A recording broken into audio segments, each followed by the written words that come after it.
اعوذ باللہ السمیع العلیم من الشیطان الرجیم بسم اللہ الرحمن الرحیم الحمد للہ رب العالمین بارئ الخلائق اجمعین والصلاة والسلام علی اشرف الانبیاء والمرسلین وعلی آلہ الطیبین الطاہرین المعصومین اللہم صلی علی محمد وآل محمد اما بعد عزیزان گرامی، سب دعا فرمائیں گے روزوں کی قبولیت کے لیے اور آسانی کے لیے۔ موسم تھوڑا سخت ہوا جا رہا ہے، لیکن موسم کا پیدا کرنے والا ہی صبر اور ضبط پیدا کرتا ہے۔ یہ دولت بھی اسی کی عنایت ہے۔ میں نے آپ کے سامنے جو موضوع گفتگو شروع کیا تھا ہے بہت طویل، میری طاقت نہیں ہے کہ اتنے لمبے پہ موضوع پہ گفتگو کروں میں، نہ میرے پاس اتنا علم ہے، لیکن کچھ باتیں تلاش کر کے آپ کی خدمت میں رکھوں گا۔ اب ڈھونڈیں گے اس میں جو سرکار دو عالم نے، ائمہ نے جو بیان فرمایا ہے وہ ہو گیا ہے یا ہونے والا ہے۔ پچھلے جمعے کو جو میں نے عرض کیا تھا کہ زمانہ ایسا آنے والا ہے کہ لوگ اپنا دین بچانے کے لیے ایک سے دوسری جگہ چلے جائیں گے، جگہ بدلتے رہیں گے، یہاں نہیں بچا تو وہاں چلے گئے، اس شہر چلے گئے، اس شہر چلے گئے۔ جیسے وہ جانور شیر وغیرہ دیکھا ہوگا آپ نے، لومڑی، بلی، اس طرح یہ جانور اپنے بچوں کو بچانے کے لیے ایک غار سے ایک بھٹ سے دوسرے بھٹ میں، ایک غار سے دوسرے غار میں، ایک جگہ سے دوسری جگہ بدلتے رہتے ہیں کہ اس کے اوپر کوئی آفت نہ آنے پائے میرے بچوں پر۔ ویسے جو دیندار ہوں گے وہ دین بچانے کے لیے یہاں سے وہاں، وہاں سے وہاں ہجرت کرتے رہیں گے۔ لوگ کمانے کے لیے بھی ہجرت کرتے ہیں، دوسرے شہروں میں جاتے ہیں۔ میں نے بعض مومنین کو یورپ میں یہ بات کرتے سنا کہ مولانا ہم یہاں آ تو گئے یورپ میں، اور ہم نے روزی بھی کما لی، لیکن اگلی جنریشن کے لیے فکر ہے ہم کو بہت۔ ہم تو سب کانٹیننٹ کے پلے ہوئے تھے اور ہم نے اپنا دین بچا لیا، ہمارے بچے یہیں پیدا ہوئے، ان کے لیے بہت ساری مشکلیں کھڑی ہو رہی ہیں۔ انتظام کیا انہوں نے، سینٹر بنائے ہیں، نمازوں کا اہتمام کیا ہے، مجلس ماتم کا اہتمام کیا ہے، علماء و ذاکرین کو بلاتے ہیں، سب ہوتا ہے۔ اس کے بعد بھی جن کو دین بچانے کی فکر ہے وہ فکر مند رہتے ہیں۔ کیا کریں ہم تو آ کے بس گئے اور ہم نے نوکری بھی پا لی یا پیسہ بھی پا لیا، سب ہو گیا۔ اگرچہ ان کی ایک درد بھری کہانی ہے، اس وقت بیان کرنے کا موقع نہیں ہے۔ ان کے پاس فلیٹ، بڑے بڑے مکانات ہیں، وہ قرضوں میں ڈوبے ہوئے ہیں اور قرضہ ان کا مرتے دم تک رہتا ہے، وہ ان کی درد بھری کہانی ہے۔ لیکن اس سے زیادہ درد انگیز کہانی یہ ہے کہ کیا ہم اپنا تو دین بچا چکے، بچوں کا کیا ہوگا؟ یہ جو پیغمبر نے بتایا تھا کہ لوگ دین بچانے کے لیے ایک جگہ سے دوسری جگہ جاتے رہیں گے کہ میرا دین بچ جائے، جیسے جانور اپنے بچوں کو بچانے کے لیے جب تک اس کی آنکھ نہ کھلی ہوتی ہے تو وہ بچوں کو منہ میں پکڑ کے ایک بھٹ سے دوسرے بھٹ میں، ایک غار سے دوسرے غار میں، ایک سوراخ سے دوسرے سوراخ میں، ایک جگہ سے دوسری جگہ لے جاتے ہیں۔ یہ میں پڑھ چکا، پوری متن حدیث پڑھ چکا، ہلکی سی تشریح آپ کے سامنے کر رہا ہوں۔ اور لوگ تنہا رہنا پسند کریں گے، شادی بیاہ نہ کریں گے۔ آپ دنیا میں دیکھ رہے ہیں کہ زمانہ آ گیا کہ نہیں آ گیا۔ جب معیشت کا مسئلہ آئے گا، پیسوں کا مسئلہ آئے گا، سمجھے نا، تو ان کے ماں باپ ان کو پریشان کریں گے، کیا کر رہے ہو تم، وہاں پر تو کچھ بھی نہیں ہے۔ بیوی پریشان کرے گی، آخر دنیا بھی تو کما رہی ہے، تم کیا کر رہے ہو بھائی؟ یہ سب نہ ہوں گے اولاد بھی نہ ہوگی، بیوی بھی نہ ہوگی تو ماں باپ پریشان کریں گے، یہ نہ ہوں گے تو قرابت دار پریشان کریں گے۔ یہ تانے تو ہم کو بھی سننا پڑتا ہے، تم بھی تو مولوی ہو، وہ بھی تو مولوی ہے، مثال کے طور پر یہ تو ہم کو بھی سننا پڑتا ہے اور ہم جیسے لوگوں کو بھی سننا پڑتا ہے اس تانے کو۔ ان کو دیکھو انہوں نے کتنی ترقی کی۔ ہمارے مدرسے میں ایک صاحب اپنے بچے کا داخلہ کرانے کے لیے لائے، تو اس کو ہم لوگ دین کی باتیں سکھا رہے تھے، تو بتا رہے تھے کہ دیکھو بیٹا دین ایسے حاصل ہوگا۔ ایک مہینے تک ان کو پڑھانے کے بعد ان کا امتحان لیتے تھے اور کچھ پوچھتے تھے ہم لوگ کہ دین کی طرف بچہ راغب ہے خود سے یا والدین کے فورس سے آیا ہے۔ انٹرویو لیتے تھے، پوچھتے تھے اس کو ہم لوگ، تو بعض بچے کہتے تھے کہ نہیں ہم پڑھنا چاہتے ہیں۔ بعض بچوں نے، ایک بچے نے صاف کہا کہ دیکھیے ہم یہ سب پڑھائی پڑھنا نہیں چاہتے، وہ میرے ماں باپ نے کہا کہ نہیں تم کو مولوی عالم بننا ہے، اور ان کے والد کو میں نے خود کہتے سنا کہ دیکھو تمہارے فلاں رشتہ دار نے جو عالم ہے کتنی ترقی کی اور کیا سے کیا کر لیا انہوں نے، اور تمہارے سامنے بھی یہ مرحلے ہیں۔ یعنی اقتصادی پہلو، اکنامیکل پہلو اس کو سکھا رہے تھے، باپ خود میرے سامنے سکھا رہے تھے۔ یہیں ٹھہرے تھے، میں ان کو یہیں ٹھہرایا تھا، میں نے کہا آپ کہاں رہیے، 15 دن تک جو میں روٹی کھاتا ہوں نمک آپ کھائیے گا، بچہ وہاں رہے گا۔ لیکن وہ جب بھی ملے اپنے بچے سے تو کہتے تھے کہ دیکھو تم کو یہ کرنا ہے، اس لائن میں آیا، دیکھو فلاں نے کتنی ترقی کی، فلاں نے کتنی ترقی کی۔ اور بچہ سنتا تھا، آخر میں اس کا انٹرویو لیا ہم لوگوں نے، انہوں نے کہا دیکھیے ہم پڑھنا نہیں چاہتے ہیں، یہ پڑھائی جو ہے دینی تعلیم والی ہم نہیں پڑھنا چاہتے۔ صاف کہا بچے نے، ہوشیار بچہ تھا، 15 سال کا بچہ سمجھدار ہو جاتا ہے۔ ہمارے والدین ہم پر زور دے رہے ہیں تم اس کو پڑھو، اس پڑھائی کو پڑھو، اور اسکوپ دکھا رہے ہیں کہ اس میں یہ اسکوپ ہے، اس میں یہ اسکوپ ہے، اس میں یہ اسکوپ ہے، سمجھے نا؟ پتہ نہیں اسکوپ اس کو دکھا رہے تھے کہ 22 اسکوپ دکھا رہے تھے، کیا دکھا رہے تھے نہیں معلوم۔ تو ان کے والدین سے ہم لوگوں نے کہا کہ بھئی ایسا ہے کہ بچہ آپ کا خود راضی نہیں ہے، اس تعلیم کو حاصل کر کے دین بچانے پر آپ کیوں فورس کر رہے ہیں؟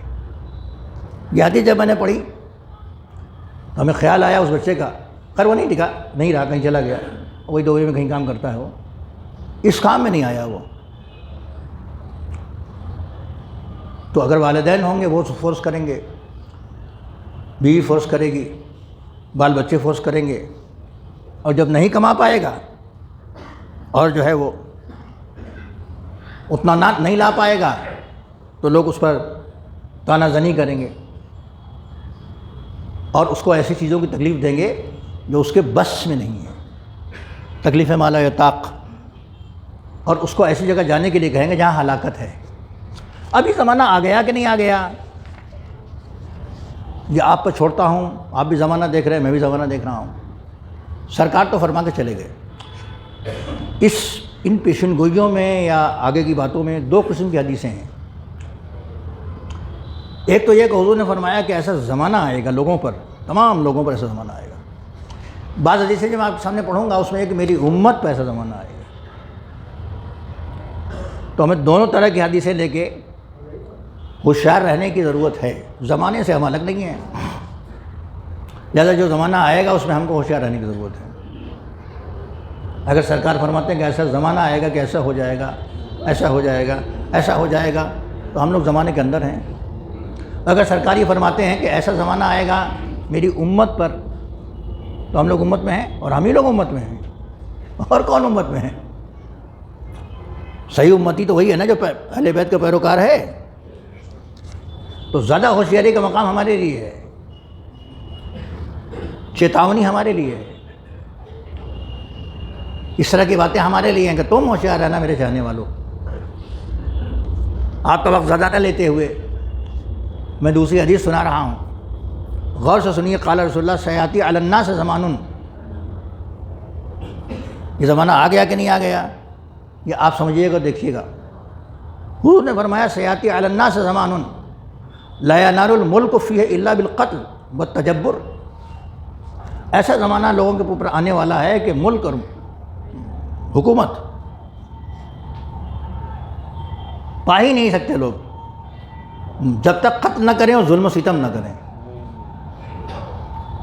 یہ کریں گے تو پائیں گے، اب پتہ نہیں زمانہ آ گیا کہ نہیں آ گیا. اب دیکھیے گا آپ, ڈھونڈیے گا کہ آگے چلا گیا کہ پھر پلٹ کے آ گیا. یہ بھی ہو سکتا ہے کہ پہلے آیا ہو, پھر بیچ میں کچھ کم ہو گیا ہو, پھر بعد میں آئے گا, آیا ہو پھر چلا گیا ہو, پھر آیا ہو پھر چلا گیا, پھر آئے گا. سرکار نے ایک کامن بات کہی ہے, کسی سن کا تعین اور تاریخ کا تعین نہیں کیا. لا ینال الملک لا ینال فیہ الا بالقتل والتجبر. حکومت نہیں مل سکتی جب تک قتل اور ظلم و ستم نہ کرے. ولا الغنا, آدمی غنی نہیں ہو سکتا. بالکل فاروق اقبال, ہم کو کوئی ضرورت ہی نہیں ہے. الا بالغصب والبخل, جب لوگوں کے مال غصب کرے گا تو غنی بنے گا, یا بخیل ہوگا تب غنی بنے گا. کہ دو کام کرے گا تو غنی ہو جائے گا وہ, ورنہ بیچارہ ہمیشہ پریشان حال رہے گا. ایسا زمانہ آنے والا ہے کہ ولا الغنا الا بالغصب والبخل, یا تو چھین لے دوسروں کا مال, کہیں سے کسی طریقے سے ہڑپ کر لے کسی انداز سے بھی, یا ہے کمایا ہے سب کچھ مگر خرچ نہیں کر رہا ہے. جس کے لیے ہمارے اردو میں عام زبان میں ایک مثل بھی ہے کہ چمڑی جائے, ہے نا, کہ چمڑی جائے دمڑی نہ جائے, بخیل ہو جائے گا. یا ایک لفظ مکھی چوس کا بھی ہے جو بخیل کے لیے ہم لوگ استعمال کرتے ہیں اردو زبان میں. ایک لفظ کنجوس بھی ہے, اس کے ساتھ ہی وہ لگاتے ہیں. تو اس وقت وہ غنی ہو جائے گا, پیسہ رکھے ہوئے غنی میں. تو غنا نہیں حاصل ہوگی الا بالبخل, الا بالغصب والبخل, غصب کرے مال کو یا بخیل دکھائے. ولا المحبت, لوگوں کی محبت نہیں مل پائے گی الا باستخراج الدین و اتباع الہوا, یا الا باستخراج من الدین اور و اتباع الہوا. نا, لوگوں کی محبت نہیں مل پائے گی جب تک دین سے خارج نہ ہو جاؤ. دیندار رہو گے تو محبتوں کا سامنا نہیں ہوگا, دین سے نکل جاؤ گے تو محبتیں ملیں گی. وہ اتباع الہوا, اور خواہشات کی پیروی کرو گے تب محبت ملے گی. خواہشات کی پیروی نہیں کرو گے تو لوگوں کی محبت نہیں ملے گی. اچھا ہے نا, تو انہوں نے سمجھا دیا ہم کو کہ کیسے زمانے آنے والا ہے. تم کو لوگوں کی محبت کب مل پائے گی؟ جب دین سے نکل جاؤ گے تب. دین کی باتیں کرو گے ٹھوکریں کھاؤ گے, دین کی بات کہو گے الزامات لگیں گے, دین کی بات کہو گے تو طرح طرح کی باتیں ہوں گی, اور خواہشات کی پیروی کرو گے تو لوگوں کی محبتیں ملیں گی. یہ سرکار نے بتایا. اب ہمارے لیے آنے والے زمانے کے لیے کیا انسٹرکشن ہے؟ ایسا زمانہ آئے گا تو ہم کیا کریں؟ فمن ادرک ذلک الزمان وصبر علی الفقر ویقدر علی الغنا. ایسا زمانہ جو پالے, یعنی ایسا زمانہ جس کے سامنے آ جائے, ایسے زمانے میں جو شخص ہو فصبر علی الفقر, تو اس کے لیے انسٹرکشن یہ ہے, ہدایت یہ ہے کہ فقیری پر صبر کرے. نہیں ہے تو صبر کرے. وہ یقدر علی الغنا, غنا پر قادر ہے, وہ غصب کر سکتا ہے, وہ بخیلی کر سکتا ہے وہ, مگر نہ غصب کرتا ہے نہ بخیلی کرتا ہے, وہ فقیری پر صبر کرتا ہے. اللہ جو دیا ہے اس پر راضی رہتا ہے. وہ اس کے لیے یہ ہے کہ ایسے موقع پر وہ صبر سے کام لے, لیکن اس غلط راستے پر نہ جائے, نہ غصب کے راستے پر جائے, نہ بخیلی کے راستے پر جائے. وہ یقدر علی الغنا وصبر علی البغضۃ, اور وہ صبر کرے لوگوں کی دشمنی پر. لوگ دشمن ہو جائیں تو ہو جائیں, زمانہ دشمن بن جائے تو بن جائے, اس کو صبر کریں. وہ یقدر علی المحبہ, محبت پر وہ قادر ہے. محبت کیسے ملے گی؟ دین سے نکل جائے, خواہشات کی پیروی کرنے لگے, محبت ملنے لگے گی. اب خواہشات کی جب پیروی ہم کریں گے تو خالی اپنی خواہش تھوڑی ہوتی ہے, آپ کی بھی ہوگی, آپ کی بھی ہوگی, آپ کی بھی ہوگی, آپ کی سب کی ہوگی خواہش. تو جب خواہشات کی پیروی آدمی کرنے لگے گا تو بہت سی خواہشیں منہ پھاڑے کھڑی رہیں گی. جس کو کسی نے کہا تھا کہ ہزاروں خواہشیں ایسی کہ ہر خواہش پہ دم نکلے, بہت نکلے میرے ارمان لیکن پھر بھی کم نکلے. سنا ہے کہ نہیں آپ نے؟ یہ کبھی کبھی حکمت کی باتیں آ جاتی ہیں ان دو مصروں میں, تو ارمان بہت نکلے مگر کم نکلے, مگر ابھی تو ہزاروں خواہشیں باقی ہیں, وہ کیسے پوری ہوں گی؟ وہ شخص خواہشوں کو پورا کر سکتا ہے، لیکن اس کو چاہیے کہ صبر کرے، صبر علی البغضۃ ویقدر علی المحبہ، محبت پر قادر ہے، لوگوں کی محبت حاصل کر سکتا ہے، مگر اس کو دین سے باہر نکلنا پڑے گا، اس کو خواہشات کی پیروی کرنا پڑے گی، وہ جیسے کہہ رہا ویسے کر دیجیے۔ میں نے بہت سارے واقعات پہلے سنائے ہیں، آپ کے اذانی عالیہ میں محفوظ ہوں گے، اکثر ہمارے پاس یہ کر دیجیے مول صاحب، یہ تو نہیں کر سکتا میں، ارے اس میں کیا حرج ہے، وہ ہم کو پڑھا رہا ہے، اس بڑھاپے میں وہ جوان ہم کو پڑھا رہا ہے کہ نہیں اس میں کیا ہو جائے گا، ذرا سا تو یہ ہے، اس کاغذ پہ سائن کر دیجیے، اس پہ یہ کر دیجیے، اس پہ وہ کر دیجیے، ارے ذرا سا آنکھ بند کر لیجیے مثال کے طور پر۔ کیا ہر آدمی کا فریضہ آنکھ بند کرنا ہے؟ قرآن نے کہا کنتم خیر امۃ اخرجت للناس تأمرون بالمعروف وتنہون عن المنکر، تم کیا بہترین امت ہو، اچھائی کا حکم دیتے ہو، برائیوں سے روکتے ہو، اگر ایسا کرتے تم اچھی امت ہو، تو اپنے آپ کو برائیوں سے روک لینا کافی نہیں ہے، بلکہ لوگوں کے لیے بھی آنکھ بند کر کے سائن کر دینا غلط بات ہے برائیوں پر۔ چھوٹی چھوٹی مثال آپ کو دے رہا ہوں، بہت ساری مثالیں پہلے دے چکا ہوں، اس کو نہیں دہراؤں گا میں۔ ایسا کام آپ سے بھی کہیں گے، آپ سے بھی کہیں گے، آپ سے بھی کہیں گے، ہم سے بھی کہیں گے، وہ کہتے رہتے ہیں لوگ، کیسا کر لیا جائے مول صاحب، یہ ہو جائے، بھئی یہ ایسے کریں گے تو نہیں ہوگا، نکاح طلاق کے مسئلے میں آتا ہے، مالیات کے مسئلے میں آتا ہے، بہت کچھ ہوتا ہے۔ ابھی ایک ویڈیو وائرل ہے، چل رہا ہے خمس کے معاملے میں، آپ لوگوں نے دیکھا ہوگا، اس پر بھی کافی تبصرے ہو رہے ہیں۔ وہ کس کو منانے کی کوشش ہے؟ وہ اس کو منانے کی کوشش ہے، منانے کی نہیں بلکہ اپنے چنگل میں پھنسانے کی کوشش ہے، کسی طریقے سے عالم دین اس میں پھنس جائے اور ایسے نہیں ایسے کہہ دے، یا کوئی بڑا آدمی ہے وہ پھنس جائے، ایسے نہیں ایسے کر دے، وہ حکم شریعت جو ہے اس پر نہیں چلے گا تو یہاں تو رسوا ہوگا ہی، وہاں بھی ذلیل ہوگا، اگر اس پر چلے گا تو ممکن ہے کہ یہاں رسوائی ملے، یہ بھی ہو سکتا ہے، یہاں پر اس کو ذلیل کیا جائے، اس کو قربانی دینا پڑے گی، ذلت کا بوجھ اٹھانا پڑے گا، لیکن خداوند عالم کے ہاں اس کی ذلت نہیں ہے۔ صبر علی البغضۃ ویقدر علی المحبہ، لوگوں کی محبت حاصل کر سکتا ہے، خواہشات کی پیروی کر لے، لوگوں کی محبت حاصل ہو جائے گی، دین سے نکل جائے، بے دینی کی باتیں کرنے لگے۔ میں آپ کو سنائی دوں، مجھے افریقہ میں ایک صاحب ملے تھے، تو میں نے ان سے کہا کہ آپ کی شراب کی دکان ہے، آپ مرد مومن ہیں؟ کہنا نہیں، اس لیے میں تھوڑی بیچتا ہوں کہ اپنے پئیں، میں اس لیے بیچتا ہوں کہ وہ کم وقت اسی میں غرق رہے، میں تو ان کو غرق کرنے کے لیے بیچتا ہوں۔ دلیل دیکھا آپ نے؟ ہم چاہتے ہیں کہ وہ بدبخت اسی میں غرق رہیں، ہم نہیں، ہم تو چھوتے بھی نہیں، ہاتھ بھی نہیں لگاتے۔ خیر، ایک مرد مومن کو اور نصیحت کی تھی میں نے، پوری ان کی دکان تھی، باقاعدہ لے گئے مجھے کھانا کھلانے کے لیے، تو دیکھا کہ کھانا تو ہوتا ہی ہے، اپنے بچے تھے جو پکا رہے تھے، اوپر جو خصوص بوتلیں سجی ہوئی تھیں، میں نے کہا ان کا کیا مصرف ہے یہاں؟ تو ہم تو وہ گاہک تھے جس کو ان بوتلوں سے مطلب تھا ہی نہیں، لیکن کچھ گاہکوں کو دیکھا میں نے آئے، ہم نے کہا بھئی یہاں ہم نہیں بیٹھ سکتے، ہم کو لے چلو ادھر، تو ادھر چلے گئے۔ اللہ کا شکر ہے، ان کو میں نے ہلکے پھلکے سمجھایا کہ اگر اس ملک میں آپ رہیں اور یہ کاروبار آپ نہ کریں تو کیا بھوکے مر جائیں گے؟ بولے نہیں ایسا تو نہیں ہے، میں نے کہا اور کوئی دوسرا کاروبار آپ کے لیے نہیں ہے؟ کہنے مولانا سوچیں گے انشاءاللہ۔ دوسری بار جب پھر گیا میں، پھر انہوں نے میری دعوت کی، جو لوگ سن چکے ہیں ان کو یاد آ گئی بات، جو لوگ نہیں سنے ان کے لیے ہے، پھر انہوں نے میری دعوت کی، تو میں نے کہا کہاں؟ وہیں چلیں گے کھانے کے لیے، وہاں آپ کی دکان ہے بہترین، مین شہر میں، سینٹرل آف ہالینڈ میں۔ کہنے وہ تو میں نے بند کر دیا ان سے۔ سبحان اللہ، درود پڑھی ہے اس مرد مومن کے لیے بھی اور اپنے لیے۔ اب میں دوسرا کام کرتا ہوں، اس کو تو میں نے بند ہی کر دیا۔ بہرحال مجھے تو خوشی ہوئی کہ ایک آدمی حلال کمائی چھوڑ کے، حرام کمائی چھوڑ کے حلال کمائی کی طرف لگ گیا، تو لوگ مجبور کریں گے اور کرتے ہیں، اور آدمی کر سکتا ہے، دھاندلی کر سکتا ہے، چال بازی کر سکتا ہے اور دوسرے دھندے کر سکتا ہے، لیکن نہیں کرتا۔ مرد مومن کو آتا نہیں کیا؟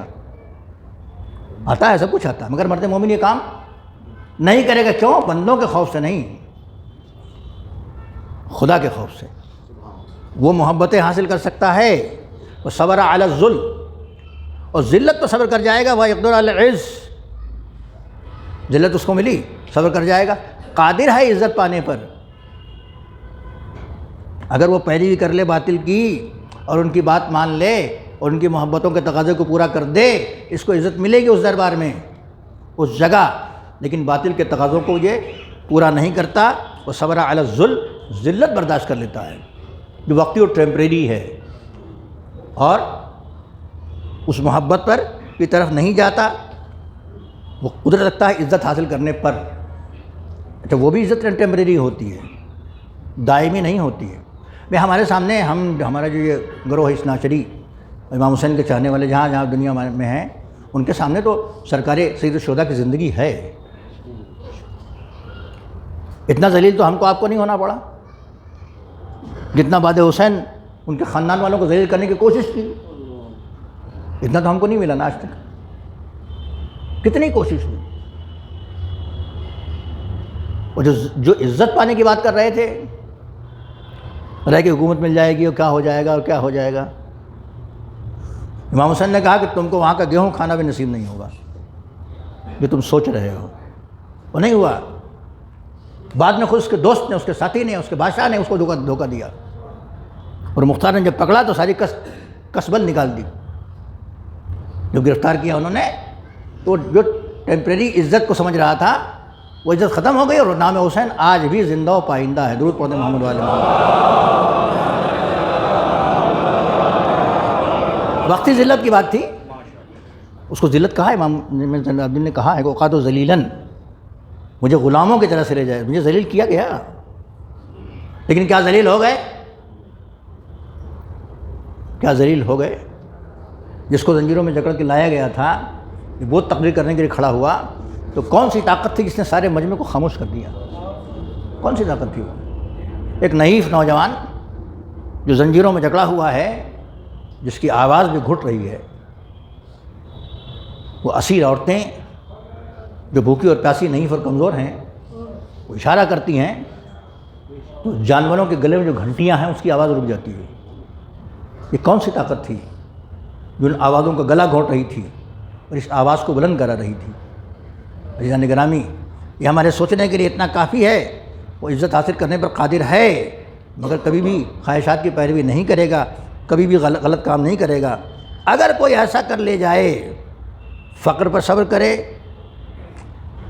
لوگوں کی دشمنی اور نفرت پر صبر کرے اور ذلت پر صبر کرے، اس کو سہ جائے، تو سرکار فرماتے ہیں کہ آتا اللہ ثواب 50 صدیقاً ممن صدق بی، تو اللہ اس کو 50 ان لوگوں کا ثواب دے گا۔ ایک آدمی کو 50 کو دے گا، جو چیز 50 کو اللہ دے گا سب ملا کے ایک کو دے گا۔ کون سا ثواب دے گا اس کو؟ اس صدیق کا ثواب دے گا جس نے میری تصدیق کی ہے۔ ایسے 50 آدمیوں کا اجر جو ہے وہ اس آدمی کو دے گا جو ایسے حالات پر صبر کرے۔ درود پڑھتے محمد وآل محمد۔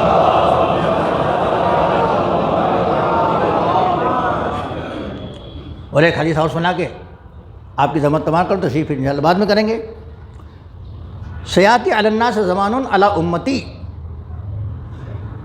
لوگوں پر میری امت ابھی وقت آئے گا، یحبون خمسا و ینسون خمسا، 5 چیزیں یاد رہ جائیں گی، 5 چیزیں بھول جائیں گے۔ یحبون الدنیا، دنیا یاد رہ جائے گی، اس کو محبت کریں گے دنیا سے۔ وہ ینسون الآخرہ، آخرت کو بھول بیٹھیں گے۔ یحبون المال، مال سے دوستی کریں گے۔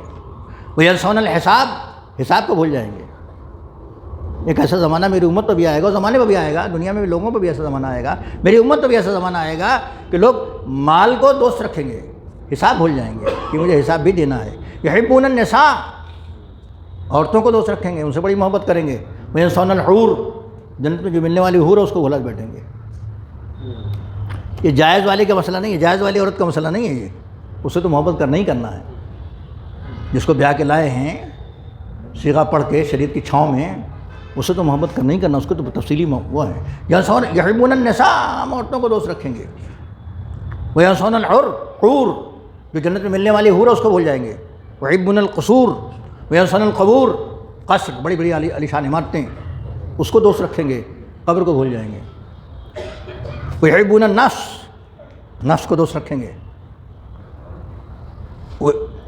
ینسون الرب، رب کو بھول جائیں گے۔ 5 چیز کو یاد رکھیں گے، 5 چیز کو بھول جائیں گے۔ دنیا کو یاد رکھیں گے، آخرت کو بھول جائیں گے، گنیے گا۔ مال کو یاد رکھیں گے، محبت کریں گے، حساب کو بھول جائیں گے، گنیے گا۔ یحبون النساء، عورتوں کو دوست رکھیں گے، حور کو بھول جائیں گے۔ یحبون القصور، قصر، بڑی بڑی عمارتیں، اچھی اچھی عمارتوں کو یاد رکھیں گے اور قبر کو بھول جائیں گے۔ نفس کو یاد رکھیں گے، رب کو بھول جائیں گے۔ جب ایسا زمانہ آئے گا لوگ یہ کرنے لگیں گے تو سرکار کا کیا سلوک ہوگا بھائی؟ ایسے لوگوں کو حضور دوست رکھیں گے کہ وہ بھی بھول جائیں گے؟ تو معلوم تو کرنا پڑے گا ان کا نظریہ، ان کا ایم، ان کا خیال۔ تو حضور کا خیال کیا ہے بتا تو دیا انہوں نے، ان کا احسان ہے کہ بتا دیا کہ ایسا زمانہ آئے گا۔ فرماتے ہیں کہ اولئک بریئون منی معنی بریء منہم، وہ ہم سے بری، ہم ان سے بری، اسی سے تبرہ نکلا ہے۔ یعنی وہ ہماری مخالفت کر رہے ہیں تو ہم بھی ان کی مخالفت کریں گے۔ اگر اللہ کو یاد رکھیں، قبر کو یاد رکھیں، حوروں کو یاد رکھیں، رب کو یاد رکھیں تو وہ ہمارے ہیں، ورنہ میں ان سے بری، وہ مجھ سے بری۔ درود پڑھیں محمد و آل محمد۔ تشریحات بعد میں ہوں گے انشاءاللہ۔ وصلی اللہ علی محمد و آلہ الطاہرین۔ بسم اللہ الرحمن الرحیم۔ ان اللہ و ملائکتہ یصلون علی النبی یا ایھا الذین آمنوا صلوا علیہ وسلموا تسلیما۔